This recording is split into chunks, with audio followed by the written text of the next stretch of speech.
गोपाला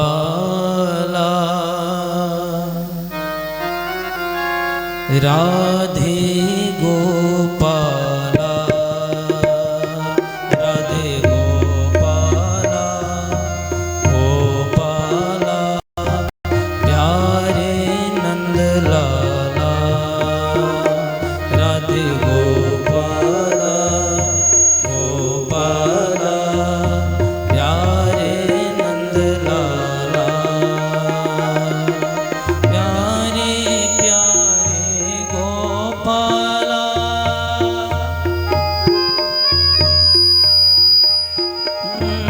प्यारे प्यारे गोपाला मेरे प्यारे प्यारे नंद लाला मेरे प्यारे प्यारे नंद लाला गोपाला गोपाला गोपी गोपाला प्यारे गोपाला गोपाला गोपी गोपाला प्यारे गोपाला गोपाला प्यारे नंद लाला प्यारे गोपाला गोपाला गोपी गोपाला गोपाला गोपाला गोपी गोपाला गोपी गोपाला। बोल राधा गोविंद भगवान की जय जय श्री राधे।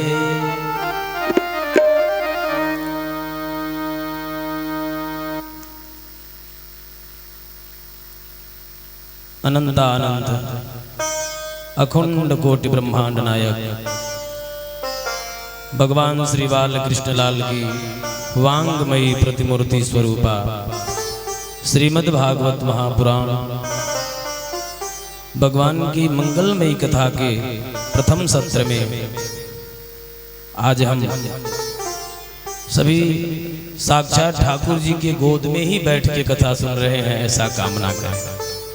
कैसा कामना करना है कि आप भगवान के गोद में बैठ के कथा सुन रहे हैं। जैसे एक नन्हा शिशु अपने माँ के गोद में जब बैठता है तो उसको परम शांति मिलती है, वैसे ही ये जगत के पति हैं, जगत के पिता हैं, जगत के गुरु हैं। कृष्णम नारायणम वंदे कृष्णम वंदे जगत गुरु।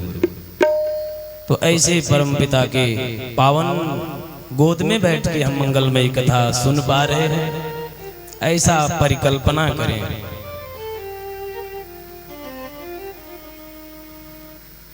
देखिए, भागवत को आरंभ करने से पूर्व कुछ हमें विशेष सावधानियां बरतनी चाहिए, क्योंकि कथा तो बहुत होते हैं लेकिन कथाओं के फल नहीं है। क्यों? क्योंकि कहा गया है विप्रई भागवती वार्ता गेहे गेहे जने जने कारिता कण लोभेन कथा सारस ततो गतः। कथा का रस क्या है, तत्व क्या है, अर्थ क्या है, इस पे हमारा ध्यान नहीं है। तो इसलिए ये कथा का विशेष सावधानी क्या रखना है। कथा में हम जब बैठे हैं तो ये विशेष बात ध्यान रखते रखें, मन में बिठा के बैठे सावधानी के साथ कि हम भगवान की मंगलमयी कथा सुनने नहीं अपितु अपने हृदय में बिठाने आए हैं। कथा को सुन करके हृदय में बिठा लेना ही हमारी सार्थकता है। बंधुओं, बड़ी अद्भुत बात दूसरी है, भागवत की कथा कभी मनोरंजन की दृष्टि से नहीं देखना है, मनोरंजन की दृष्टि से नहीं सुनना है। ये मनोरंजन की दृष्टि नहीं है, अपितु मन में अंजन लगा देने वाला ये मार्ग है। जैसे नेत्र में अंजन मतलब काजल लगे तो नेत्र सुदृढ़ होता है, दृष्टि तेज होती है, आंख में कोई रोग नहीं होता है। वैसे ही यदि समय रहते मन में भगवान का अंजन काजल लगता रहे तो मन भी बिगड़ेगा नहीं बंधु। इसलिए मनोरंजन नहीं, इसको सदा सर्वदा मन के अंजन को मान करके, यानी मन में काजल लगाने का यह कार्य है, मन को सुदृढ़ रखने का कार्य है। ऐसी दृष्टि हो हमारी। दूसरा विशेषता है बंधु माता,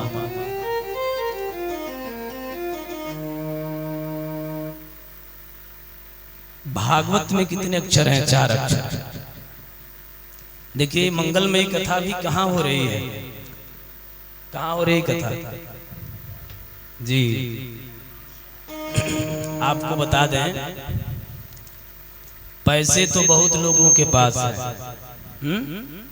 पैसा इतना है कि महाराज एटीएम मशीन ले नहीं पा रही है, इतना है, टैक्स कट रहा है। ऐसे ऐसे पूंजीपति धन सेठों को भी अगर ये कथा पैसा से मिलना होता तो मिल जाता, लेकिन नहीं, पैसे से नहीं मिलता है कथा। ये क्या है? भाग्यवशात है, ये भाग्य का विषय है बंधु माताओं। भाग्य में यदि नहीं है प्यारे तो इसको पैसे से नहीं तोला जा सकता। हम लोगों की कथाएं कभी कभी ऐसी होती हैं कि हमारा डेट आ गए, समय आ गया, 2-4 घंटे पता चला पहले कि जो जजमान जी हैं उनके पटीदरिये में कुछ हो गया, तो कहीं कुछ हो गया, कथा स्थगित, कथा नहीं हो पाएगी। तो ये भाग्य का विषय है, जिसने दिया है उसी को मिलेगा। हाँ, और जिसको मिल जाए तो उसको साधारण मत समझिए, क्योंकि कहा गया है जा पर कृपा राम के होई, तापर कृपा करे सब कोई, जा पर कृपा राम के होई। बंधु, तापर कृपा करे सब कोई, जिस पे भगवान की कृपा हो जाती है तब तो सब कृपा बनने ही लग जाती है। तो भगवान की कृपा बनाने का मार्ग एकमात्र भागवत का ही शरण ग्रहण करना है। इसके शरण में आ गए तो भगवान की कृपा अवश्य मिलेगी, भगवान की कृपा अवश्य बरसेगी। इसको तो मान के चलिए कि आपके जैसा बड़भागी कोई नहीं है जो कथा में बैठ रहे हैं। एक क्षण, एक घड़ी, आधो घड़ी, आधो में पुनिया, जितना है जाए ना वही तो समय धन्य है जो भगवान की सेवा में निकल पाया। चौथा बात बताया कि भागवत का 4 अक्षर है, ये भागवत का अर्थ क्या है? भ यानी भाव से। किससे? भाव से, भक्ति पूर्वक भाव से, भाव पूर्वक भक्ति से। ध्यान देना, वो ज्ञान का मद हो, धन का मद हो, शरीर का मद हो, इसको समझा देने वाला ज्ञान दे रहा है कि देखो मद मत करो, घमंड मत करो। यानी वही ज्ञान है जो समस्त विषयों को चकनाचूर कर दे, भगवान के भक्ति को दिलाने का ज्ञान हृदय में बिठा दे। वो भागवत के गौ का ये अर्थ है। दूसरा है वैराग्य महाराज, और चौथा स्थान है त यानी तपस्या। ये होगा कैसे? भक्ति, ज्ञान, वैराग्य और तप, ये भागवत का साधारण शाब्दिक अर्थ है। लेकिन ये भक्ति, ज्ञान, वैराग्य और तप संभव कैसे होगा? तो कहते हैं पहले हमें भगवान की कथा भाव से सुननी पड़ेगी। भ यानी भाव से, ग यानी गंभीरता से, गंभीरता से बंधु माताओं खूब गंभीर होकर के सुने, कोई मन में चंचलता नहीं होनी चाहिए। भागवत की कथा में बैठे तो हमें बिसर जाना चाहिए देश काल, बिसर जाना चाहिए घर परिवार, तब आप कथा सुन रहे हैं। नहीं, कथा में बैठे हैं और घर का याद आवे कि तिजोरी की चाबी हाथ साथ में है ना, घर में बहुरिया है, ना जाने का कर डालेगी। तो बंधु माताओं ऐसे नहीं होता, भाव में और पूरे गंभीरता के साथ आहा वह उसी का जीवन तपोमय है। जो भगवान की कथा भाव और गंभीरता से सुनता है, उसी का यह जीवन तपोमय है। बोल भक्तवत्सल भगवान की। तो इस बात का विशेष ध्यान होना चाहिए कि भाव के साथ और गंभीरता के साथ भगवान की मंगलमयी कथा सुने। और तीसरा एक और हम आपको विशेषतर नियम है। अगर हमारे घुटने में दर्द है, कमर में दर्द है, तब तो हम कुर्सी पे बैठे हैं, तब तो हम जो है चारपाई पे सो के भी कथा सुने तो लाभ करेगा। यदि हम बीमार हैं, परेशान हैं, नहीं, अगर हमारे बाजुओं में दम है, पैरों में दम है और पद्मासन लगा के भाव से कथा सुन सकते हैं, तो हमें पद्मासन लगा करके ही कथा सुननी चाहिए, तो फल है। व्यवस्थाएं किसको दी जाती हैं? अच्छा, दवाइयां बनी है तो दवाइयां किसके लिए बनी है? बिना बुखार के कोई दवाई खाएगा? बुखार होने पर ही दवा दी जाएगी। वैसे ही जो रोगी हैं, हमारा सनातन धर्म कितना लचीला है, कितना सहज है, कितना साधारण है। आप ऐसे नहीं कर सकते तो उसका विकल्प है। आप अगर पद्मासन लगा के नहीं बैठ के सुन सकते तो कुर्सी बनी है। कई कई कथाएं होती हैं, जजमान ऐसे बेचारे अचलस्त हैं कि कमर में दर्द है, पैरों में दर्द है, 1 मिनट बैठ नहीं पाते तो लेट करके भी सैया पर सुनते हैं कथा महाराज। तीसरा, ये जो ध्वनि विस्तारक यंत्र है, जैसा भी है, ये कहाँ किसके लिए लगा? कितने लोगों के मन में होता है हम तो कथा घर से ही सुन ले रहे हैं, क्या जाना वहां। तो महाराज जी उनके लिए लगता है, क्योंकि हम उस सनातन धर्म के पुजारी हैं जो दीन दुखियों का सदा सर्वदा से सहयोग करता है। जो बेचारे अपने पैरों से नहीं चल पाते, कम से कम उनको कथा सुननी है तो कहाँ जाएंगे, कैसे कथा सुनेंगे? तो उनके लिए यह ध्वनि विस्तारक यंत्र लगता है कि जहां बैठा है वहीं से कान में कथा चली जाएगी, उसका भी कल्याण हो जाएगा।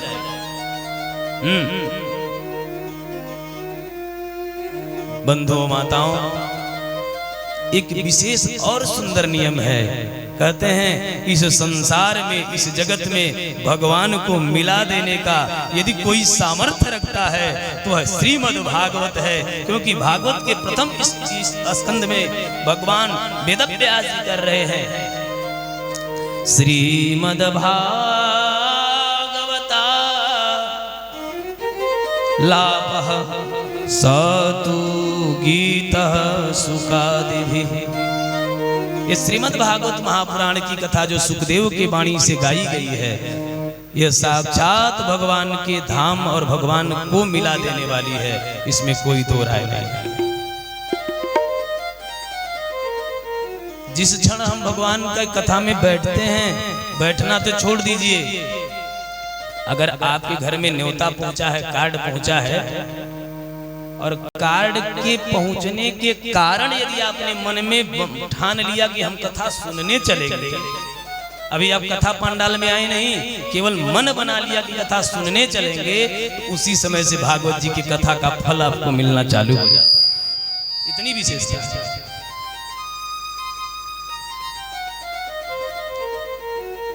तो हमें बड़े विशेष रूप का ध्यान देना है कि गंभीरता और भाव से भगवान की कथा सुननी है।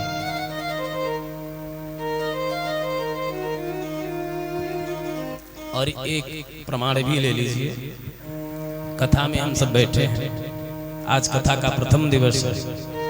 कथा का हमारे जीवन में कितना असर हो रहा है, इसका परीक्षण यदि कोई करना चाहे तो आज का सेल्फी ले लो, आप फोटो खींच लो। पहले बहुत फोटो खींचे हैं हम लोग, आज तो जमाना इतना फोटो वाला हो गया है कि किसी का एक्सीडेंट रोड पे है, वो मर रहा है, हमको वीडियो बनाने की लगी है, फोटो खींचने की लगी है।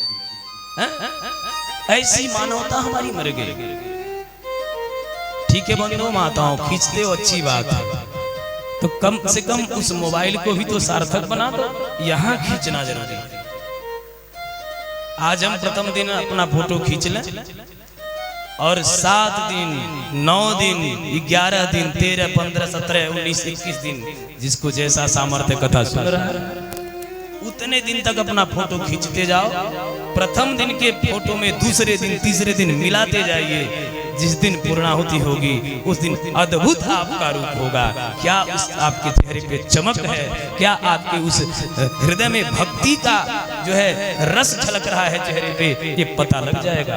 आज से खिंचवाते रहिए आप जी दुबे जी, हाँ, और 9 दिन तक खिंचवाइए फोटो, देखिए क्या अद्भुत रहस्य निकलता है। ये प्रमाण है, प्रत्यक्ष है। बंधु माताओं, अब हम प्रेम के साथ भाव के साथ भागवत जी के प्रथम श्लोक में प्रवेश करते हैं। सच्चिदानंद रूपाय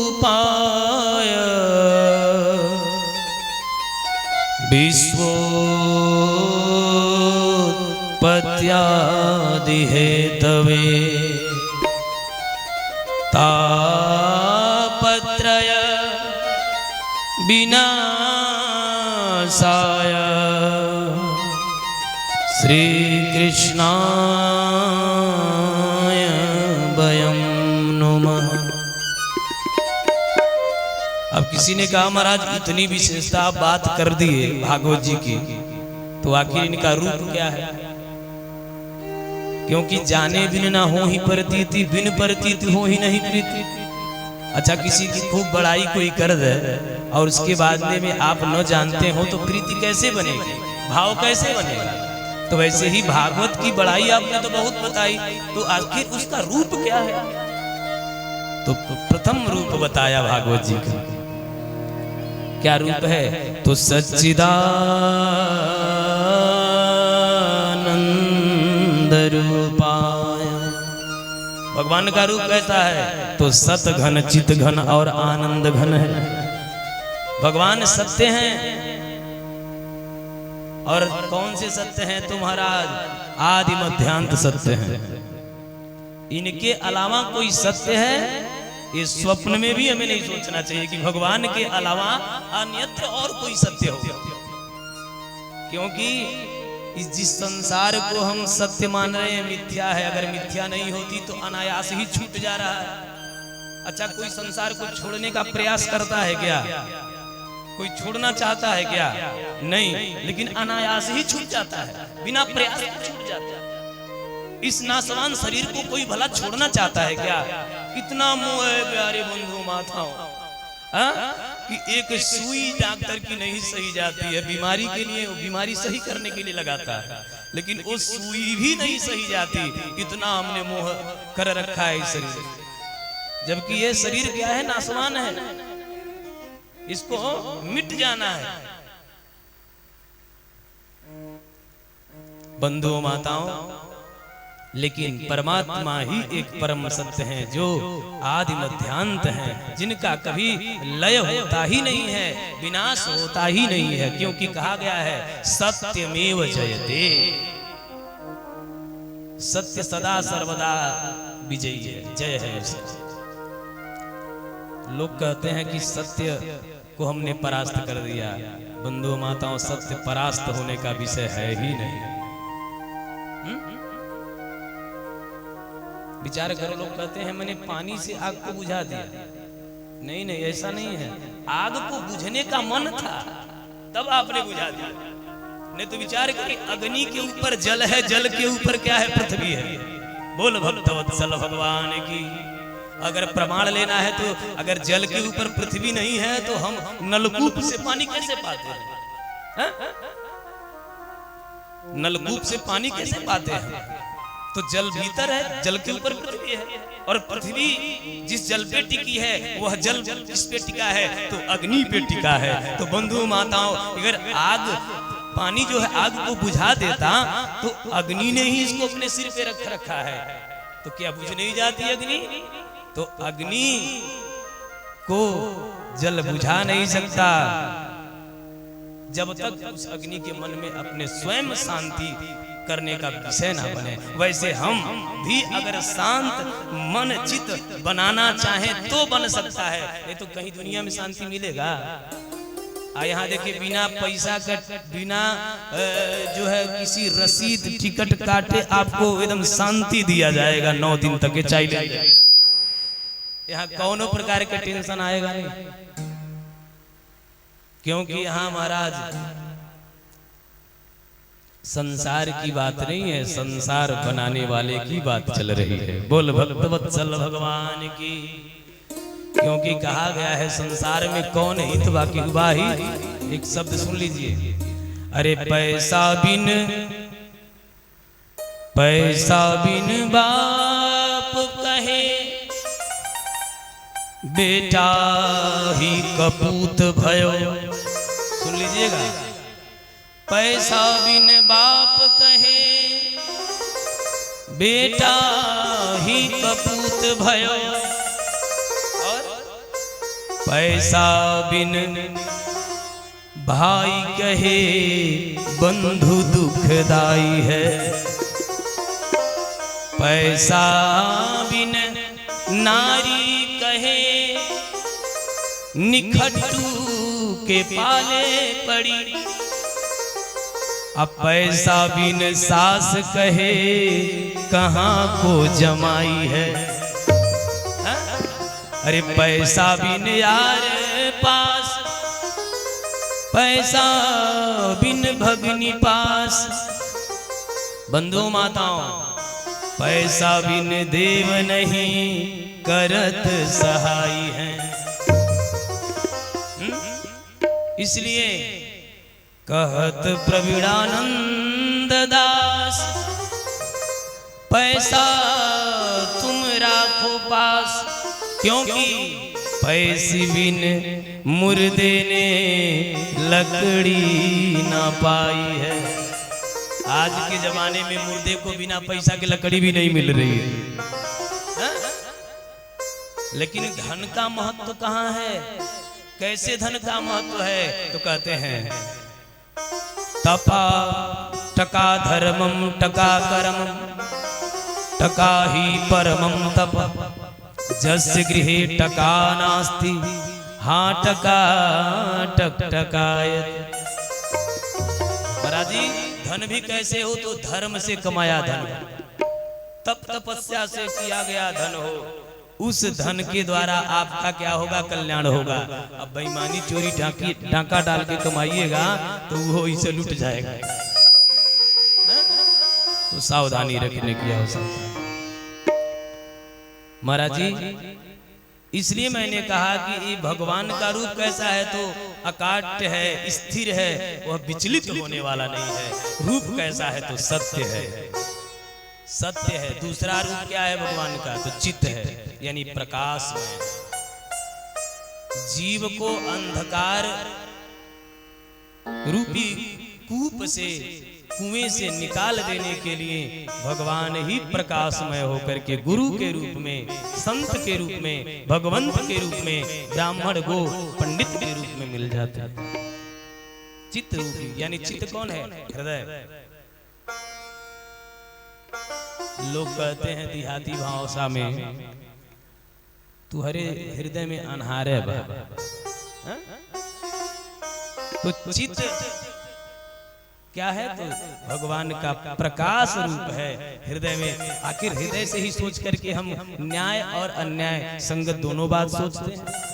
प्रकाश तो हृदय ही देता है, चित्त देता है। तो भगवान का रूप दूसरा है चित्त। तीसरा है आनंद। देख लीजिए ये आनंद कैसा है? भगवान का नाम ही आनंदमय है। आगे 5वीं कथा के माध्यम से जन्मोत्सव होगा, तो उसमें ये नहीं कहा जाएगा कि नंद घर कृष्ण भयो, नहीं, नंद घर आनंद भयो। अवध घर राम भयो नाय, अवध घर कौन भयो? तो आनंद भयो। तो आनंद का ही स्वयं प्रादुर्भाव हो रहा है, यानी भगवान का रूप क्या है? तो आनंद है। अच्छा, एक विशेषता और सुन लीजिए, भगवान का नाम आनंद है। भगवान का उल्टा कुछ हो ही नहीं सकता। क्यों? क्योंकि आनंद का कोई उल्टा करके दिखा दे। दिन का रात हो सकता है, दूध का पानी हो सकता है, झूठ का सत्य, सत्य का झूठ हो सकता है, असत्य हो सकता है, लेकिन आनंद का कोई विलोम शब्द है क्या? कहीं नहीं है। और हम आनंद जहां है जीवन का, वहां हम जाते नहीं, उनको ढूंढने का प्रयास करते हैं। हम तो आनंद संसार में ढूंढ रहे हैं। अरे ये आनंद क्या देगा संसार हमें? अरे एक समान जो हमारे मन में गड़ रही थी कि हम मकान बनवा लें, तो मकान बन गया तो मकान में रहने वाले की चिंता होने लगी। फिर कोई ना कोई कांटा गाड़ लिया अपने मन में। गाड़ी हो जाए, गाड़ी हो गया तो महाराज बच्चे हैं तो बच्चे कुछ नौकरी वाले हो जाएं। अब मतलब एक के बाद एक कामना होता गया। हाँ, गोरखपुर में मकान है तो आगे भी हो जाए, राजधानी में हो जाए। उत्तर प्रदेश कौन चलावे? कोई प्रदेश न बाकी रहे जहां मेरा घर न हो। अब प्रदेश में भारत में बना लिया तो विदेश में ही घर चाहिए। भारत में घूमे तो क्या घूमे, विदेशों में घूमना चाहिए। लोग हम महाराज इस विश्व में कितने देश है, सब घूम ले, सब जान ले। कोई ना कोई कामना गढ़ता जाता है जीवन। तो संसार सुख देने वाला नहीं है, संसार में आनंद नहीं है। आनंद तो केवल और केवल परमात्मा के भजन में है, और भगवान स्वयं आनंद के रूप हैं। गोस्वामी जी इसी शब्द को सुंदर शब्दों में दोहरा रहे हैं। जो आनंद सिंधु सुख राशि, जो आनंद सिंधु सुख राशि, जो आनंद सिंधु सुख राशि, जो आनंद सिंधु सुख राशि, सीकरते लोक सुपासी, सीकरते लोक सुपासी, सो सुख धाम राम यस नामा, सो सुख धाम राम यस नामा, सो सुख धाम राम यस नामा, सो सुख धाम राम यस नामा, अखिल लोकदायक विश्रामा, अखिल लोकदायक विश्रामा, अखिल लोकदायक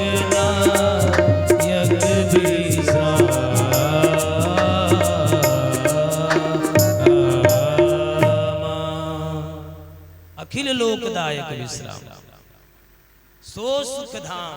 यार बंधुओं मात बड़ा ध्यान से सुनिएगा, भगवान का रूप कैसा है? तो केवल और केवल सुख के धाम है प्रभु। और सुख हम कहाँ खोज रहे हैं हमारा? अच्छा बच्चा, एक बात बताइए, मेडिकल हॉल से क्या मिलेगा? दवाइयाँ मिलेंगी। अब हम जाके कहें भैया थोड़ा हमको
इक्वलाइजर रखना चाहिए। हाँ थोड़ा बढ़ाइए, और बढ़ाइए, उसका आवाज बता रहा है। बोल भक्त वत्सल भगवान की। भगवान का रूप कैसा है? तो सत्य स्वरूप है भगवान, प्रकाश रूप है, और तीसरा है आनंद का। भगवान का रूप तो बड़ा बढ़िया है, कुछ काम भी करते हैं कि खाली रूपवे तक है, क्या करते हैं ना, क्या है? तो विश्वोत्पत्ति आदि है, जो विश्व की उत्पत्ति करते हैं, और केवल उत्पत्ति नहीं करते, पालन भी करते हैं, और समय आने पर जो संहार भी कर डालते हैं, ऐसे परमात्मा है। कहा इसके बाद भी काम करते हैं क्या? तो तापत्रय विनाशाय, 3 प्रकार के तापों का नाश करते हैं। ये 3 प्रकार के ताप कौन है बंधु माताओं? तो गोस्वामी जी कह रहे हैं, अरे दैहिक दैविक भौतिक तापा, राम राज्य का हूँ नहीं व्यापा। दैहिक दैविक भौतिक तापा, राम राज्य का हूँ नहीं व्यापा।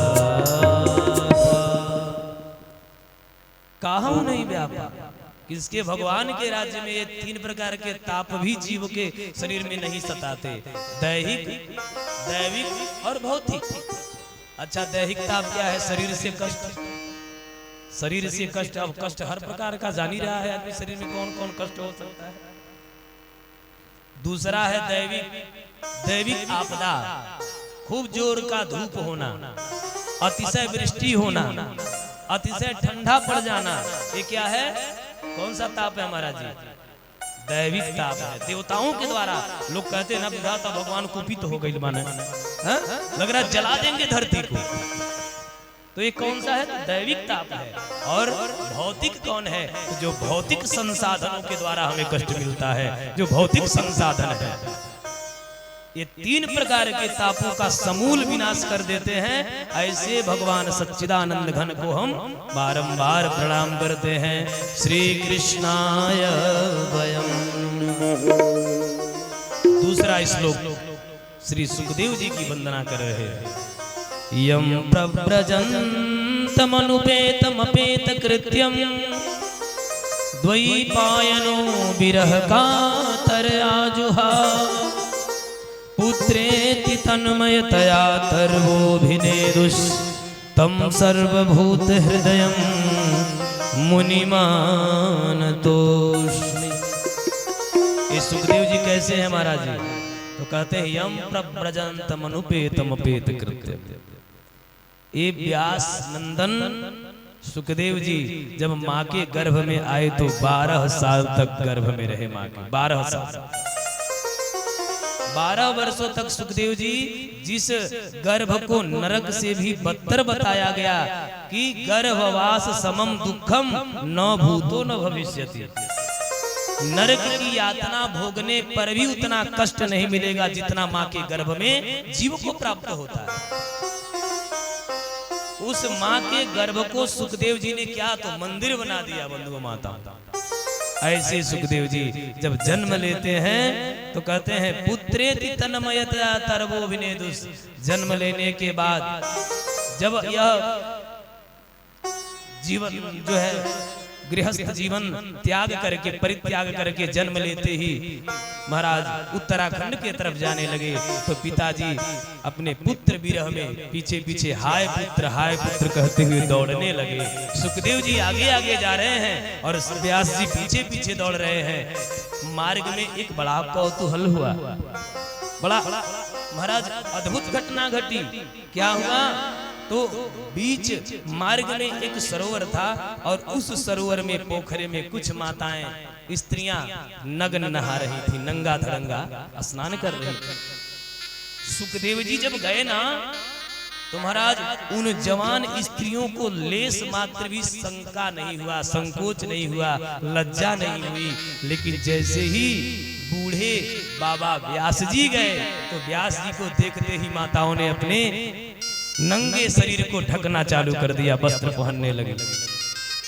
बंधुओं माताओं, व्यास जी ने पूछा, देवियों अभी मेरा जवान बेटा गया है, तो उसको देख करके तेरे मन में कोई शंका नहीं हुई, संकोच नहीं हुआ, लज्जा नहीं आई, और मुझ बूढ़े को देख करके तुम ऐसी लज्जा क्यों कर रही हो? तो जो माताओं ने बोला वो सुन करके व्यास जी के महाराज मोह भंग हो गए, माया का नाश हो गया। माताओं ने कहा, बाबा आप जिसको बेटा बेटा कह रहे हैं वो कोई किसी के बेटा नहीं बन सकता, वो तो एक लीला कर रहे हैं, अन्यथा वह आपके ना जाने कितने जन्मों में पिता रह चुके हैं। जिसको आप अपना संतान कर रहे हैं वह ये जानते ही नहीं कि संसार में स्त्री और पुरुष भी दो प्रकार के होते हैं। उनके निगाह में तो केवल और केवल एक ही विषय है, एक जीव है और एक परमात्मा है, एक जीवात्मा है, एक परमात्मा है। इसके सिवा कोई संबंध नहीं जानते, वह अलक्ष्य लिंगी है। जो स्त्री पुरुष के भेद को महाराज नहीं जानने वाले, भेद समझने वाले नहीं है, ऐसे श्री सुखदेव जी जो सबके हृदय में रमण करने वाले हैं, ऐसे सुखदेव के पाद पद्मों में हम बारंबार प्रणाम करते हैं। बोल श्री सुखदेव जी महाराज की जय। बंधु माताओं, नैमिषारण्य के पावन धरा पर 88,000 ऋषियों का समुदाय एकत्र हुआ, और ऋषियों के समुदाय में बस एक ही प्रश्न तैयार है, क्या कि ज्ञान वैराग्य मोक्षार्थम सोचयिष्यामहि। इस धरती पर भक्ति ज्ञान वैराग्य को कैसे जीव मात्र में स्थापित किया जाए, ये चिंता व्याप्त हुआ इन 88,000 ऋषियों के मन में। ये 88,000 ऋषि कहाँ है महाराज जी? तो नैमिषारण्य के पावन धरा में। अच्छा, जब संत मिलते हैं ना तो संत संसार की चिंता नहीं करते, संसार में उस राम को ढूंढते हैं। लोग कहते हैं कि भगवान नहीं है, भगवान देख नहीं रहे हैं। अरे भैया, भगवान तो सर्वत्र हैं, हरि व्यापक सर्वत्र समाना, किसकी आवश्यकता है? उसका सूत्र है, प्रेमत प्रकट हो ही मैं जाना। केवल और केवल प्रेम चाहिए, क्योंकि हमारे राम जी को राम ही केवल प्रेम प्यारा, राम ही केवल प्रेम प्यारा, राम ही केवल प्रेम प्यारा, राम ही केवल प्रेम प्यारा। जान ले ही जो जान निहारा, जान ले ही जान निहारा, जान ले ही जान निहारा, जान ले ही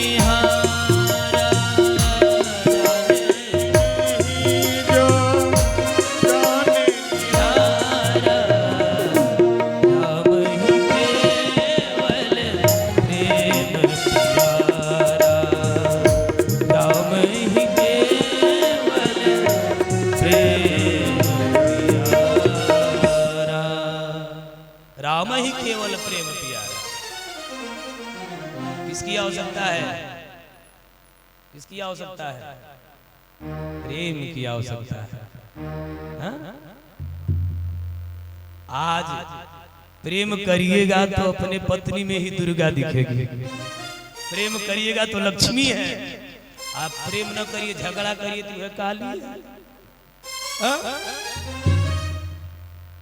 बंधु माताओं, प्रेम करिए तो चंद्रमुखी, न करिए तो ज्वालामुखी। हाँ? तो इसलिए सावधानी, प्रेम से तो सब होना है। तो प्रेम ही के राम ही केवल प्रेम प्यारा। भगवान रिझता है तो केवल और केवल एक ही सूत्र है उसका कि केवल प्रेम किया जाए। किससे? तो पूरे सृष्टि जगत मात्र से, सब में प्रेम करो। और जो जैसा करता, कितने लोग गुस्सा हो जाते हैं, गुस्सा मत होइए, उसमें भी भगवान को देखिए, भगवान कुछ ऐसा ही करना चाहता है। बोल भक्तवत्सल भगवान की।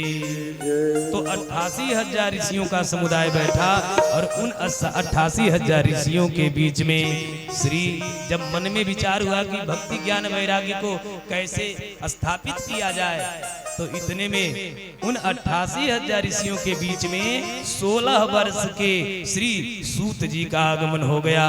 बोल श्री सूत जी महाराज की जय। सूत जी का जब शुभागमन हुआ तो ध्यान दीजिएगा, सूत जी का उम्र कितना है? 16 वर्ष। मन से सुनते जाइए, आज फ्री है, कल से फ्री नहीं छोड़ेंगे, पूछेंगे।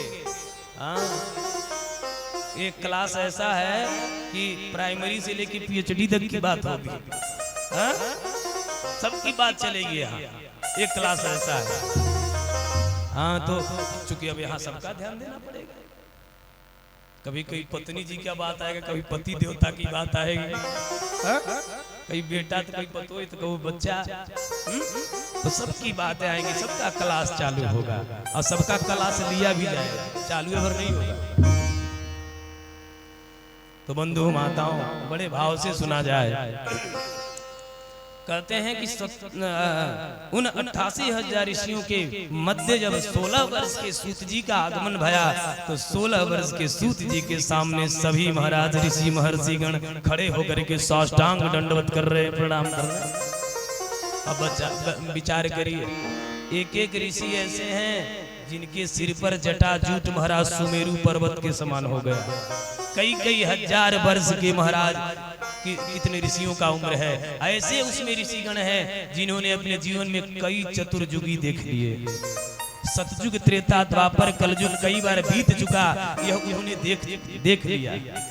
कई बार इंद्र बदल चुके, कई ब्रह्मा की सृष्टि हो चुकी। धन्य है, ऐसे ऐसे उम्र वाले ऋषिगण भी सूत जी को प्रणाम कर रहे हैं। तो भैया संकोच हो ही जाएगा जब नाती को बाबा प्रणाम करे, तो नाती संकोच में होगा, भाई क्या गलती है गया कि बाबा जी प्रणाम कर रहे, ये उल्टी गंगा काहे को बह रही है।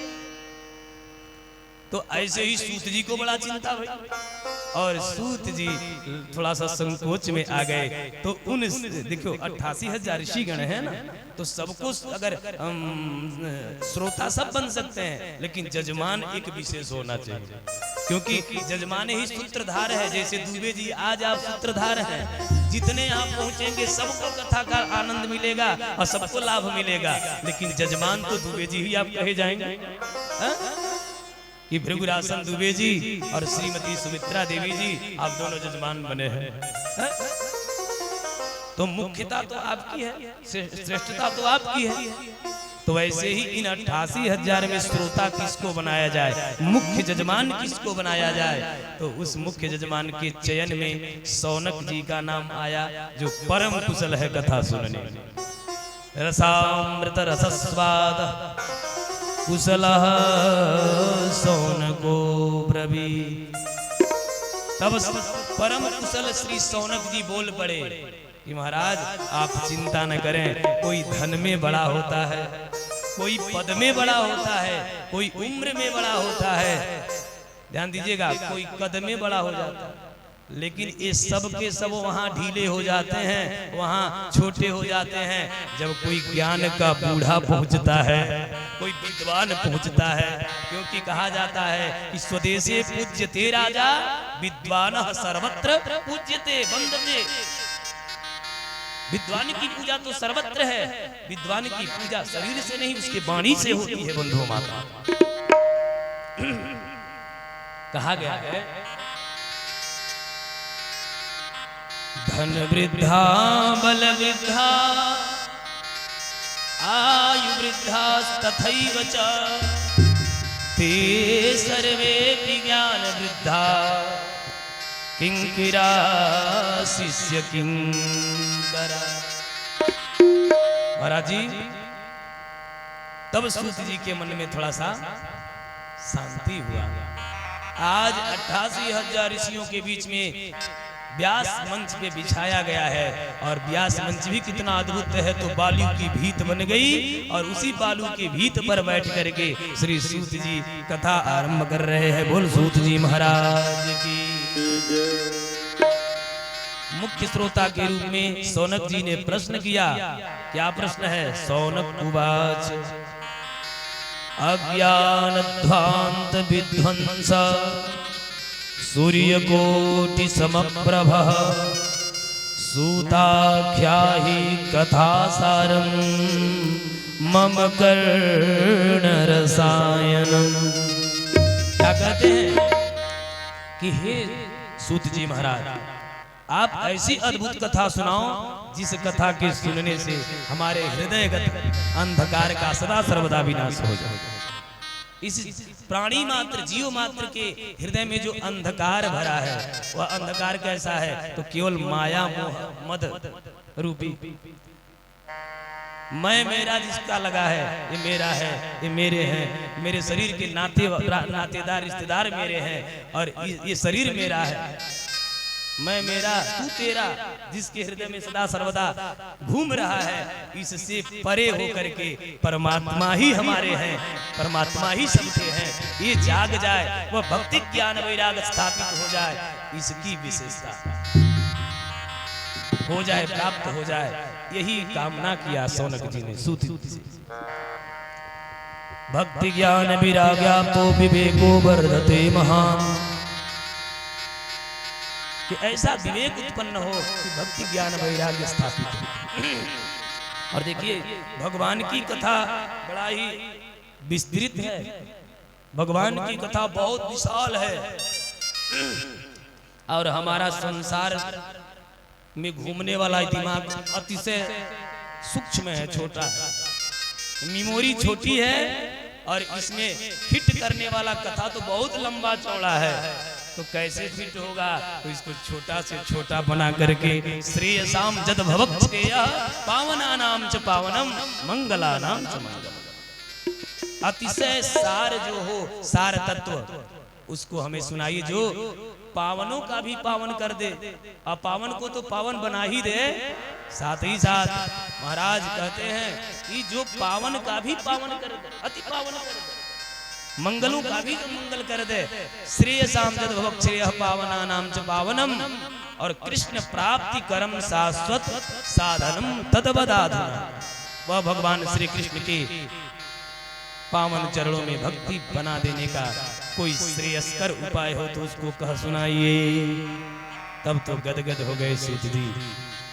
आगे की लाइन कहते हैं सौनक जी कि मुझे विश्वास है ये सूर्य भगवान का प्रकाश तो इतना सामर्थ्यवान है कि अंधेरे से भरी हुई रात्रि उसके अंधकार को ध्वस्त कर देता है। सुबह होते ही अंधकार मिट जाता है। लेकिन उस सूर्य भगवान के भीतर ये सामर्थ्य नहीं है कि भगवान को मिला दे, भगवत साक्षात्कार करा दे। वह तो केवल आपके पास गुरु वाणी से जो मंत्र प्राप्त है वही प्राप्त करा सकता है। तो इसलिए आप कृपा करके अनुग्रह करें। चिंता मणिर्लोक सुखम सुरद्रु स्वर्ग संपदम प्रयच्छति गुरु प्रीतो वैकुंठ जोगी दुर्लभम। कहते हैं चिंतामणि के भीतर विशेषता है कि वह चिंतन जो करें तो दे देगी, चिंतित वस्तु जो स्वर्ग का विषय है। कल्प वृक्ष की विशेषता यह है कि कल्पित वस्तु को दे देगा महाराज। लेकिन चिंतामणि कल्प वृक्ष में ये सामर्थ्य नहीं है कि वह भगवान का साक्षात्कार करा दे।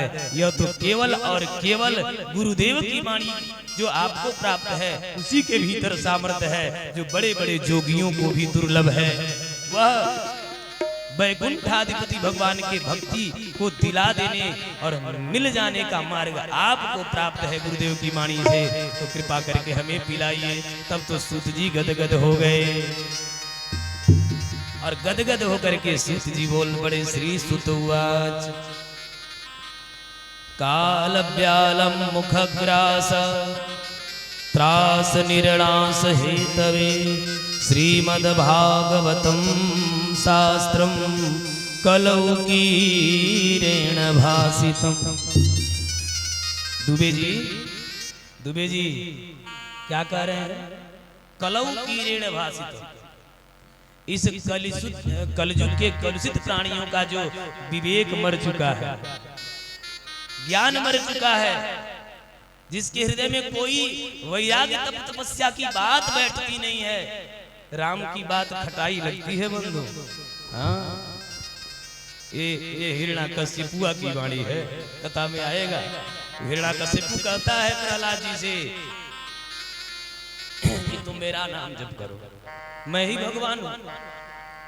गुरु जी भी यही सिखाते हैं, लेकिन प्रहलाद जी कहते हैं, आगे मैं कथा में सुनाऊंगा, मिश्री दाना मीठी, नीम की पत्ती तीखी होती है ना, लेकिन यदा कदा यदि व्यक्ति के जीवन में मिश्री तीखी लगे, नीम की पत्ती मीठी लगे, तो समझ जाना चाहिए तबीयत खराब है, कोई ना कोई बीमारी हो गई है अभी तक। तो आज संसार भी यही कह रहा है, संसार को भी फुर्सत नहीं है, लेकिन क्या कहा जाए। उठ जाग मुसाफिर भोर भई, अब रैन कहाँ जो सोवत है, जो सोवत है ओ खोवत है, जो जागत है सोई पावत है।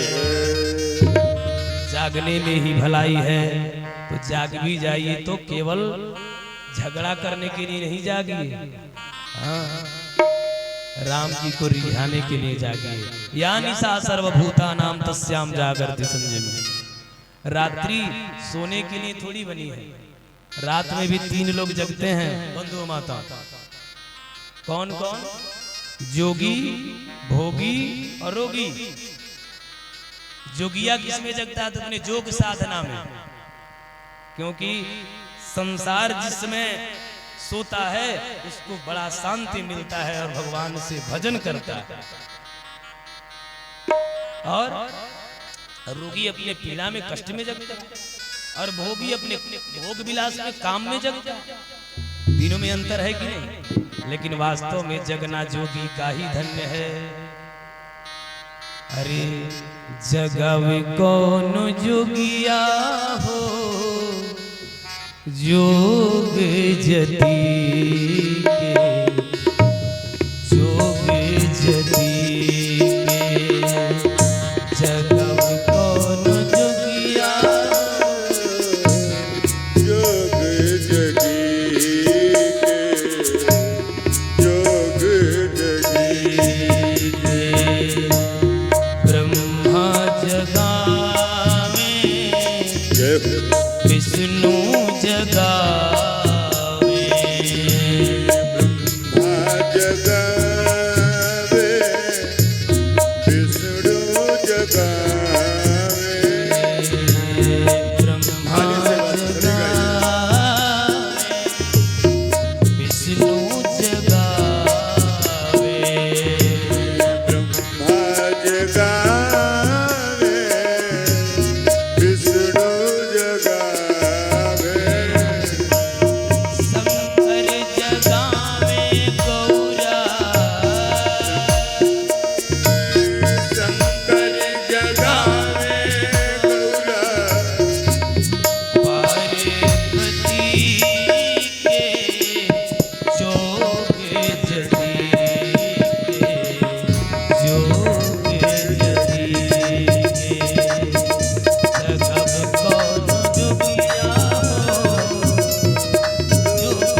जगावे कोनो जोगिया हो जोग जति ऐसा भाव हो। लेकिन ई जगावल कहाँ। सूत जी महाराज गदगद हो गए और कहा कि कोई चिंता का विषय नहीं है। श्रीमद् भागवत जी ही इस कलयुग का रूप कैसा है तो अजगर सांप के समान है। काल ब्याल, ब्याल मतलब कौन होता है? सर्प। और काल का रूप है, सर्प के रूप में ही हमें काल मिलेगा। काल का सर्प का भी नाम एक काल है। इस काल ने अजगर रूप में जीवन को बनाकर हम मानवी जीवन को खा रहा है। धीरे धीरे माया मोह रूपी ग्रसण कर रहा है। बच्चे मेरे, परिवार मेरा, बाप रे बाप, हाय रे हाय रे पैसा, हाय रे मेहरारू, हाय रे लइके। जौने लइका के लिए हम खूब कमा रहे हैं, खूब पैसा नोट गठरिया रहे हैं, वह लइका महाराज मजबूर कर दे रहा है एक दिन मंदिरे पर हाथ पसारने के लिए। वही बच्चा मजबूर कर दे रहा है महाराज किसी अनाथालय में जाने के लिए, किसी वृद्धाश्रम को जाने के लिए। क्या मतलब है इस धन का? एक बिगड़ क्यों रहा है? केवल आपने धन कमाया और दाम कमा करके राम को छोड़ दिया, इसलिए आपका ये दुर्गति हो रहा है। दाम के साथ यदि राम याद रहता तो दाम भी राममय हो जाता, और राम में जब दाम बनता तो उस दाम से बच्चे के रग में जो खून दौड़ रहा है बंधु माताओं, वो अभी कैसा हो जाता तो राममय हो जाता। और जब राममय हो जाता तो राम कौन है? ऐसे राम है कि आज रात में निश्चित है कि आपको राजा बनना है, सुबह हुआ तो आपको वनवास जाना है। ऐसे राम है कि वनवास जाने की बात सुन के दुखी नहीं हुए और राजा गद्दी पे बैठने के लिए, राज सिंहासन पर बैठने के लिए वो बहुत हर्षित नहीं हुए। ऐसे है राम। क्यों नहीं बनेंगे राम बच्चे? क्योंकि राम को बनाने के लिए हमें दशरथ बनना पड़ेगा, हमें कौशल्या बनना पड़ेगा, तब राम बनेंगे बंधु। और हर पुत्र को चाहिए कि माता पिता जैसे भी हों, लेकिन क्या तो माता पिता के महाराज चरण में प्रेम न रखिएगा, गुरु जी के चरण में प्रेम न रखिएगा तो चलेगा, लेकिन माता पिता के, गुरु के वचन में यदि आपने श्रद्धा रख ली, प्रेम रख लिया, तो आपका जीवन, मैं दावा करता हूँ, कभी डूब नहीं सकता। क्योंकि इसको गोस्वामी जी कहते हैं, अरे सुनु जननी सोई सुत बड़ भागी, सोई जननी सोई सुत बड़ भागी, जिनकी तुमात बचन अनुरागी, बचन अनुरागी, सोई जननी सोई सुत बड़ भागी, जिनकी तुमात बचन अनुरागी। बोल भक्तवत्सल भगवान की। महाराज, जिन पितृमात बचन अनुरागी वही धन्य है। तो ऐसा संतान प्राप्त हो, ये परम सौभाग्य है। और कौशल्या दशरथ जैसे पिता मिले तो पुत्र के लिए भी परम सौभाग्य है। कालव्यालम खग्रास त्रास निर्णास हेत, श्रीमद् भागवतम शास्त्रम कलौ कीर्ण भासितम। और ये भागवत की कथा इतनी साधारण नहीं, कह रहे हैं कि जन्मांतरे विभवेत पुण्यम तदा भागवतम लभेत। एक नहीं, जन्म जन्मांतर का जब पुण्य इकट्ठा होता है तब कई भागवत सुनने को मिलता है। हाँ, बस बस कुछ नहीं होने वाला। एतस्मात् अपरम किंचित मनः शुद्धै न विद्यते। मनः शुद्धै यानी जिनका मन शुद्ध नहीं, जिनका मन विचार नहीं शुद्ध है, कहते हैं तदा जन्मांतरे विभवेत पुण्यम तदा भागवतम। जिसका मन विचार शुद्ध है, प्राणी मात्र में राम को देखता है, और ऐसे करते करते कई जन्म बीत जाते हैं और धीरे धीरे जब बूंद बूंद करके उसका पुण्य रूपी अमृत घड़ा भर जाता है तब कोई भागवत जी की कथा सुनने को मिलती है। ऐसा जन्मांतरे भी बहुत पुण्य। कहा महाराज ये भागवत की कथा सुनने से कल्याण करती है, किसकी की है? कहा सुनो, ये कथा मैं संक्षिप्त में सुना रहा हूँ, आगे विस्तृत होगा। क्या कहा? तो परीक्षिते कथा वक्तुम सभायां संस्थिते सुखे सुधा कुंभम गृहीत्यैव देवास्तत्र समागम। एक बार की बात है कि परीक्षित को 7 दिन में मर जाने का श्राप लगा। किनके द्वारा? तो समीक पुत्र श्रृंगी मुनि के द्वारा। सर्प काटने से मृत्यु हो जाएगी, ये निश्चित हो गया। हरि उस समय जब यह निश्चित हुआ तो बंधु माताओं बड़ी ध्यान से सुनने की बात है। सुखदेव जी ही एकमात्र बने उनके सारथी, जैसे अर्जुन के रथ के सारथी भगवान कृष्ण स्वयं बने महाभारत के युद्ध में, वैसे ही परीक्षित के सारथी कौन बने हैं? तो सुखदेव जी बने।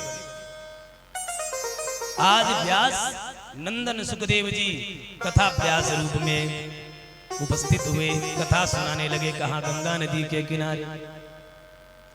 अब जब परीक्षित जी कथा सुनने के लिए बैठे तो देवताओं से नहीं रहा गया और देवता अमृत का घड़ा लेकर के दौड़े भागे आ गए। सुधा कुंभम गृहीत्यैव देवास्तत्र समागम। और देवताओं ने कहा सरकार हमने सुना कि परीक्षित को श्राप लगा है। अब देखिए देवता आते हैं तो सबसे पहले सुखदेव जी को प्रणाम किया। सुखदेव जी ने कहा बाप रे बाप, देवता परम कपटी हैं, परम स्वार्थी हैं और बिना मतलब के प्रणाम कर रहे हैं, इसका क्या मतलब है? कोई ना कोई, देखिए कोई स्वार्थी व्यक्ति, कोई मतलबी व्यक्ति आपको प्रणाम करे तो समझ लेना चाहिए कोई ना कोई खतरा है। क्योंकि बिना मतलब का किसी को प्रणाम कर नहीं सकता, राम राम कर नहीं सकता। सुखदेव जी महाराज परम कुशल हैं। कौन है? तो ब्रह्म ऋषि हैं, ब्रह्म ऋषि हैं और ये कोई साधारण नहीं है। परीक्षित भी राजा ऋषि हैं, राजा होते हुए भी एक महान ऋषि हैं। ऐसे परीक्षित तो जब श्रोता राजर्षि हो और वक्ता ब्रह्मर्षि हो तो भला कौन उसको ठग सकता? देवताओं को पूछा क्यों आए हो? कहा कि महाराज हमने सुना परीक्षित जी को श्राप लगा है, 7 दिन में मर जाने का, तो अमृत का घड़ा लेके आ रहे हैं और इनको पिला दो और ये अमृत पिएंगे सो अमर हो जाएंगे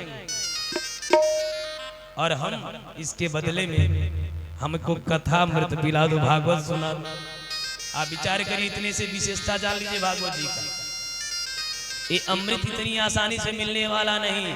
देवासुर संग्राम हुआ, कितने दिनों तक देवताओं और असुरों से युद्ध हुआ, तब कहीं महाराज ये अमृत मिला। और वह अमृत भी कैसे? 14 रत्नों में सबसे अंतिम रत्न है समुद्र मंथन। अमृत पाने के लिए पहले भोले बाबा को जहर पीना पड़ा था। इतना अद्भुत अमृत, विचार करिए इतनी दुर्लभता से जो अमृत मिली है, उतनी सुलभता से कैसे ले आके दे रहे हैं।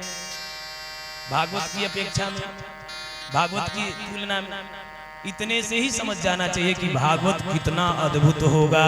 बोल भक्त वत्सल भगवान की। ध्यान दीजिएगा।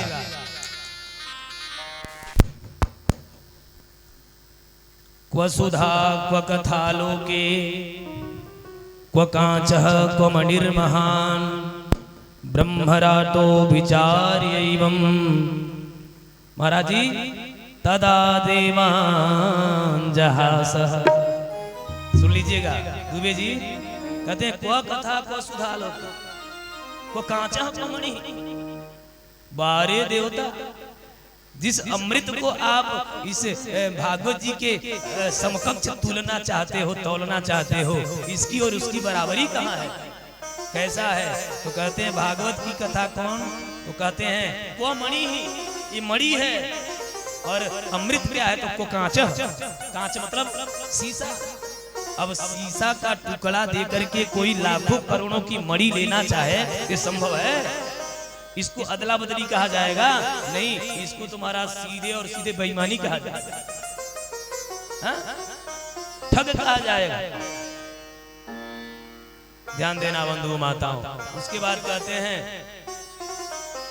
ये कहां अद्भुत देव दुर्लभ भागवत की कथा। देखिए अमृत किसको मिलता है? अमृत उसको मिलता है जो इस मृत्यु लोक में बड़े बड़े यज्ञ यज्ञादि पुण्य कर्म करके स्वर्ग जाते हैं ना, तो स्वर्ग में उन्हें अमृत पान करने का अवसर मिलता है। आज जैसे ही देखिए ये पुण्य रूपी एटीएम है, उस एटीएम में जितना पुण्य इकट्ठा करिएगा तो स्वर्ग मिलेगा। तभी तक स्वर्ग मिलेगा जब तक पुण्य रूपी एटीएम में जो है क्या भरा हुआ है, कौन? पुण्य। अजहिया पुण्य वाले एटीएम से पुण्य खत्म, उस दिन में स्वर्ग से पटक दिए जाएंगे धड़ाम धरती पर। तो पुण्य छिणे मर्त्य लोकम विसंति, यानी मृत्यु लोक पे तुरंत पटक दिया जाता है। कब? जब पुण्य छिड़ हो जाता है तब। लेकिन धन्य है अमृत जो है ऊपर से नीचे की तरफ पटकता है, नीचे गिराता है। लेकिन भागवत की कथा क्या है? तो कल्म सापहम, हमारे कलमशों को मिटा करके, हमारे पापों को धो करके और परम उस हरि के परम पद को प्राप्त करा देने वाला है। इसलिए अद्भुत है। बोल भागवत भगवान की अमृत जो है पक्षपाती है और भागवत की कथा महाराज अभेदवादी, वो भेद करता है, पक्षपात करता है। लेकिन भागवत जी की कथा किसी का पक्षपात करता है? अरे पुण्यात्मा हो, पापात्मा हो, रोगी हो, निरोगी हो, सुखिया हो, दुखिया हो, जो आवे सबको पिलाई जाती है। आखिर कथा दुबे जी के वहां हो रही है, लेकिन जो सुनना चाहे उसको भी तो यही कथा सुनाई दे रही है। तो कहां से अभेदवादी हो गए? कहीं भेद हो रहा है इसमें? कहीं से भेद नहीं है। ये परम और परम निष्पक्ष है, किसी के पक्ष की बात नहीं है। जो इसके पक्ष में है ये उसी के समकक्ष हो जाता है। बोल भक्तवत्सल भगवान की। अब हमें समकक्ष बनना है कि हम बैठे इनके सामने। अब अच्छा लक्ष्मी जी आकर के दरवाजा पे खुटखुटावे कि फलाने फाटक खोलिए, लक्ष्मी आई हूँ। और लक्ष्मी जी आवे, फाटक वाला मालिक, घर का मालिक फटकवा न खोले, तो लक्ष्मी जी का कौन गलती बा हो? तो यहाँ तो लक्ष्मी जी यानी साक्षात भगवान ही विराजमान है और कहते हैं सकल भुवन मध्य निर्धनास्ते विधन। जहाँ नारायण आते हैं लक्ष्मी स्वयं उनकी चरणों की दासी है ना, वो दौड़ भागती है और चरणों में बैठती हैं। और जहाँ लक्ष्मी नारायण स्वयं हो वहाँ मुक्ति को क्या कहना? मुक्ति तुम्हारा पानी भरती है उस दरवाजे पर। बोलो भक्तवत्सल भगवान की जय। तो इसलिए बड़े भाव से हमें भगवान की मंगलमय कथा में रसस्वादन करना चाहिए। देवताओं को अभक्त मान करके, पात्र न मान करके सुखदेव जी ने खदेड़ दिया। अभक्तास्तांश्च विज्ञाय न ददौ स कथामृतम्।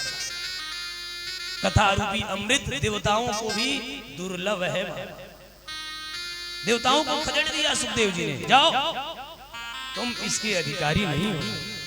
कोई अभिमान से इसको खरीदना चाहे तो नहीं मिल सकता, क्योंकि अभिमान तो ही भगवान का भोजन है। जहां कामतः राम नहीं, जहां राम नहीं काम। जहां काम है, जहां अभिमान है, वहां राम का निवास नहीं हो सकता। जो अभिमान शून्य हो जाता है, काम रहित हो जाता है, वही हमारे राम जी के सहित हो जाता है, वही राम से जुट जाता है। बंधुओं माता, बड़े भाव से हम 2 बार भगवान का कीर्तन करेंगे, उसके बाद भागवत जी का महिमा का गान करते हुए वाणी को विराम देंगे। श्रीमन नारायण नारायण नारायण, श्रीमन नारायण नारायण नारायण नारायण नारायण, श्रीमन नारायण नारायण नारायण, श्रीमन नारायण नारायण नारायण।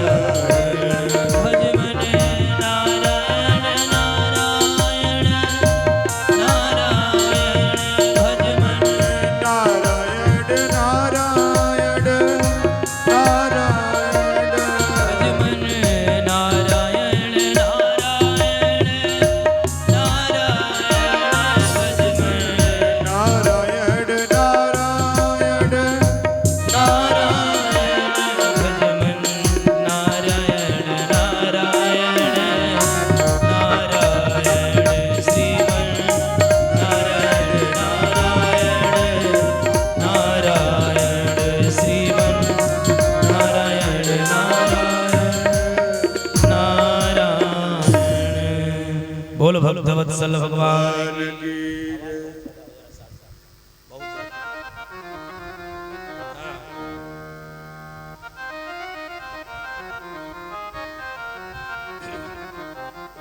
नहीं ठीक है। तो भागवत जी की महिमा का साक्षात सबने देख लिया कि भागवत में क्या विशेषता है। देवता महाराज जब फटकार के खदेड़े गए, भागे भागे ब्रह्मा जी के पास गए और ब्रह्मा जी से गुहार लगाने लगे, सरकार निराश मन है। ब्रह्मा ने कहा क्या बात? कहा सुनो, उस भागवत की पोथी में क्या है जो हमको नहीं दिया परीक्षित के कथा सुनाने वाले सुखदेव जी, खदेड़ दिया हमको। आप बताओ कि भागवत में क्या है। ब्रह्मा जी ने देखो, ब्रह्मा को भी मोह हो गया और ब्रह्मा जी ने अब भागवत जी की महिमा को तुलना चाहा। तो क्या था? सत्य लोक में, ब्रह्मा जी के लोक में महाराज तराजू और पलना तैयार हुए, तुलादार, और वहां एक पलना पे श्रीमद् भागवत जी की पोथी रखी गई और दूसरे पलड़े पर महाराज समस्त 3 त्रिलोक 14 भुवन के सुख सुविधा, शास्त्र, उपनिषद, पुराण आदि को रख दिया गया। लेकिन सबके सब टंगे के टंगे रह गए, भागवत जी के पलड़ा को टस से मस नहीं कर पाए। लघुन्यानि जातानि कौरवेण इदं महत् तदा ऋषिगणाः सर्वे विस्मयं परमं यजु। महाराज वहां समस्त खड़े बैठे ऋषि समुदाय के मध्य जब देखा गया कि भागवत जी का पलड़ा धरती को छोड़ के कहीं जाने वाला नहीं, तो बोल दिया ऋषियों ने कि मेनिरे भगवद रूपम शास्त्रम भागवतम कलौ। ये श्रीमद् भागवत कथा ही इस कलिकाल के कलुषित प्राणियों का कल्याण करने के लिए परम और परम क्या होगी? तो महाराज देव दुर्लभ और भक्तों को परम सुलभ होंगी। बोल भक्तवत्सल भगवान की जय। कोई भागवत जी के लिए कोई अथक परिश्रम नहीं करना है, केवल और केवल भगवान से जुट जाना है, राम राम गाना है। सरकार हम अभागे को भी भागवत का भाग्य बना दीजिए कि हम भागवत के जजमान बने, हम भागवत की कथा सुन लें। बंधु माताओं, जब तक भागवत नहीं सुना तो जीव अभागा ही है, क्योंकि कहते हैं गोविंद गाले गोपाल गाले, गोविंद गाले गोपाल गाले, गोविंद गाले गोपाल गाले। भगलत अभागा गफलत न पाले, गफलत न पाले, भगलत अभागा गफलत न पाले, गफलत न पाले, गोविंद गाले गोपाल गाले, गोविंद गाले गोपाल गाले। इसलिए गोविंद गाले गोपाल गाले, नहीं तो स्वर्ग में बैठा देवता भी कहता है धन्य है ये अभागा मानव, कि शरीर मानव का मिलने के बाद भी इसने एक बार भी राम का नाम नहीं लिया, ये अभागा ही है। स्वर्ग में बैठा देवता भी गाली देता उस मनुष्य को। अब ये श्रीमद् भागवत जी की कथा साप्ताहिक है। कैसे बनी अनुष्ठान, किसने पहले सबसे पहले किसको कैसे सुनाया, ये पावन कथा आज नहीं कल सुनाई जाएगी। और सुन लीजिए, कल की कथा में और हम एक अद्भुत दर्शन करेंगे। क्या? तो सबसे अद्भुत और अनोखा प्रसंग होगा। दुबे जी ये याद कर लीजिए, कल पूछेंगे तब कथा चालू होगा। कहाँ कथा संपन्न हुआ है? भागवत जी ही कलयुग के प्राणियों का कल्याण करने के लिए सामर्थ्यवान है, अन्यथा इसके अन्यत्र कोई साधन दूसरा नहीं है। नहीं कलिकर्म न भगत विवेकु, राम नाम अवलंबन। एक केवल और केवल राम नाम ही एक जीव का कल्याण करने वाला इस कलयुग में है। ठीक है, यहाँ से पूछा है तो बड़े भाव से सुनिएगा। क्या है? अब भागवत जी को ही हम विराम कर रहे हैं, कल आरंभ होगा, सब लोग भाव से सुन लें ना। जो सौनक आदि ऋषियों ने प्रश्न किया किससे? सूत जी से। महाराज जी बताओ, ये भागवत की कथा को 7 दिन में ही सुनने के लिए कौन सबसे पहले परंपरा लागू किया? सबसे पहले मुख्य जजमान और श्रोता और वक्ता कौन बने? जो भागवत जी की कथा साप्ताहिक सुनी, क्यों सुनी, काहे सुनी, कहाँ सुनी, कैसे सुनी, ठीक है ना? यही आपको याद रखना है। तो चलिए, ये भागवत की कथा कहाँ की गाई गई है? वृंदावन की गाई गई। कहाँ की गाई गई है?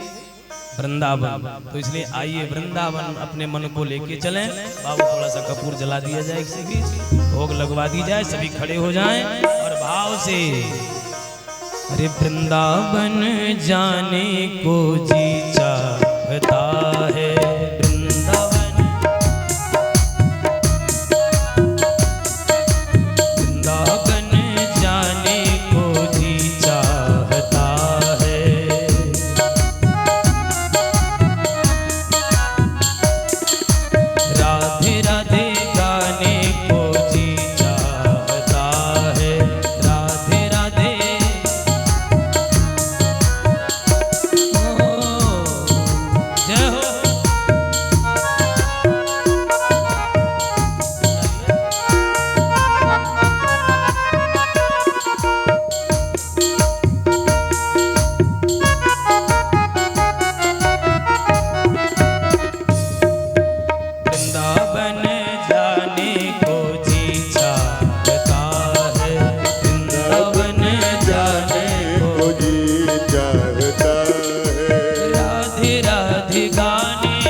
देते हुए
यमुना जी में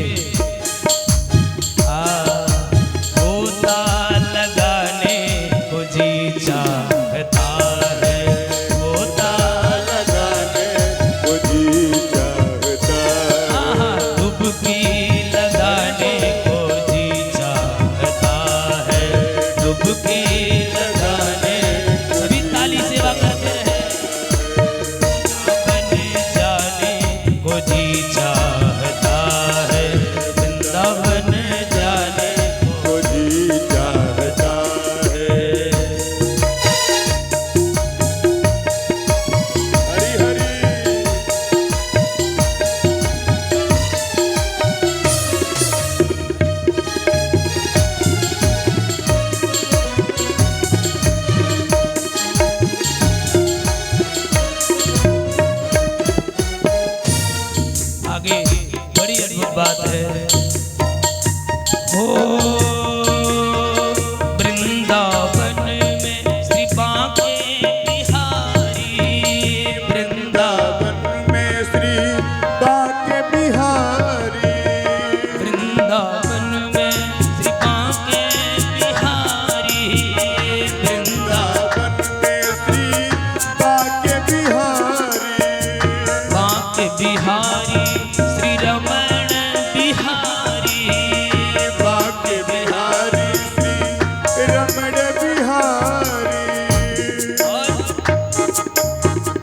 ठाकुर जी के सामने भक्त खड़ा हो गया। और ये जीवन का यही सत्यता है। जीवन की यही सत्यता क्या है? मानव जीवन में यदि आपने संसार में आंख लड़ाया तो संसार का आंख लड़ाना आपके लिए होगा क्या? नुकसानदायक हो सकता है, खतरा हो सकता है, क्योंकि आपने भाव से किसी से प्रेम किया तो इसका मतलब नहीं कि बदले में वो भी प्रेम करेगा।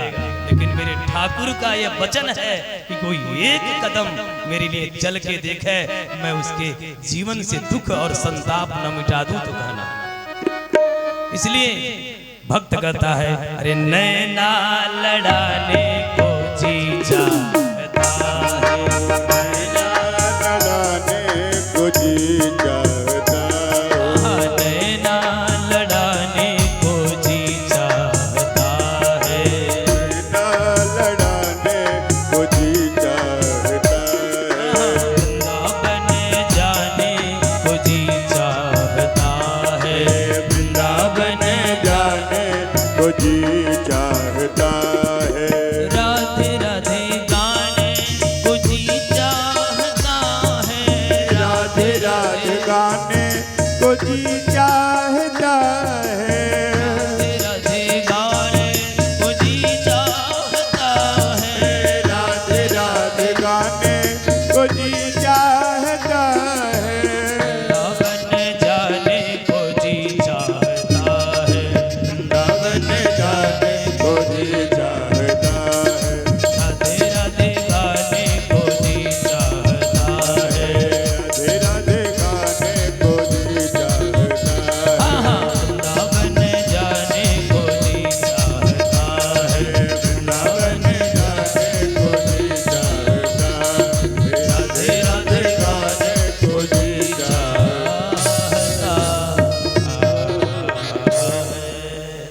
बोल भक्तवत्सल भगवान की की जय, श्रीमद् भागवत महापुराण पुराण की जय, कथा श्रोताओं की जय, जनता जनार्दन की जय। सुन लीजिए, ये तो आज की कथा विराम है, लेकिन कल अद्भुत कथा प्रसंग है। थोड़ी सी झांकी सब देख लें, थोड़ी सी झांकी दिखाएंगे, चटनी चटाएंगे हम। हाँ, बाकी तो भोजन कल परोसा जाएगा। चटनी चाट के ही प्यास बढ़ा लो, क्योंकि चटनी में नमक ज्यादा हो, मिर्ची ज्यादा हो तो पानी खूब पिलाता है। हाँ? ऐसे ही ये क्या है, तो चटनी है आपको मिल रही है अभी अभी, सारा भोजन तो कल दिया जाएगा। हाँ? तो आइए भाव से, कौन? अरे सीनवा उतान ललकार बोले भीष्म बाबा, ललकार बोले विष्णु बाबा, सीनवा उतान ललकार बोले भीष्म बाबा, नवा उतान ललकार बोले विष्णु बाबा, आज कुरुक्षेत्र बीच फैसला हमारे बातोहार बा,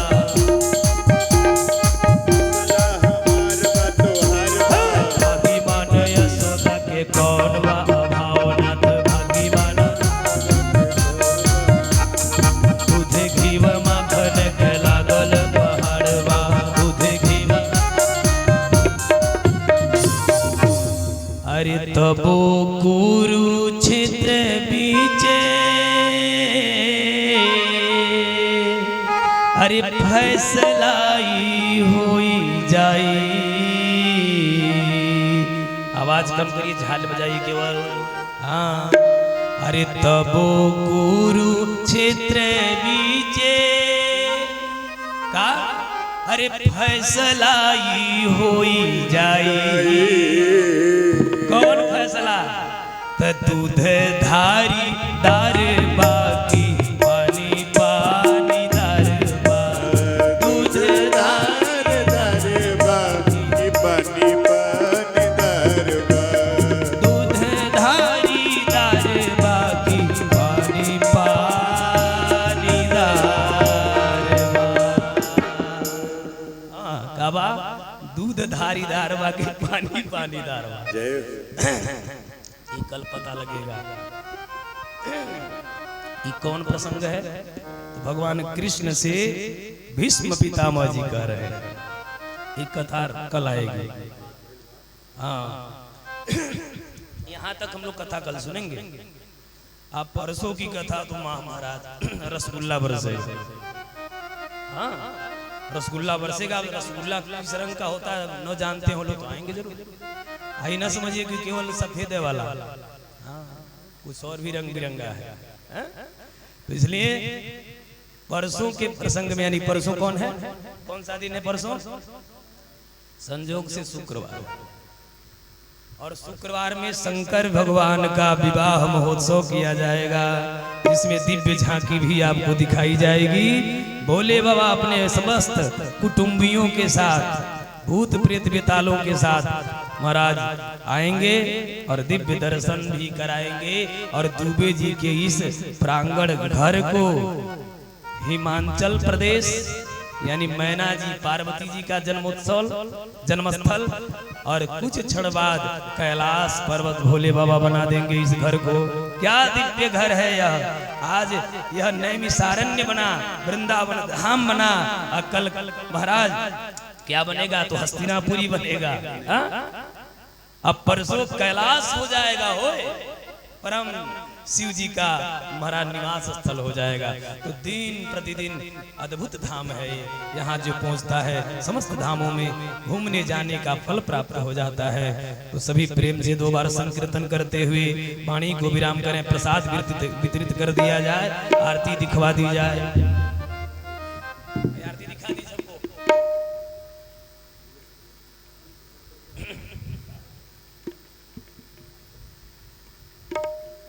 हरि सुमिरन बिन गोता खाओगे, सुमिरन बिन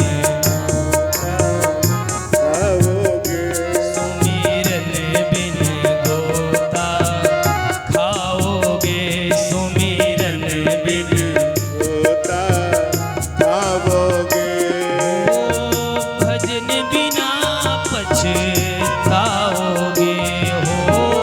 भजन बिना पछताओगे, हो भजन बिना पछताओगे, हो भजन बिना पछताओगे।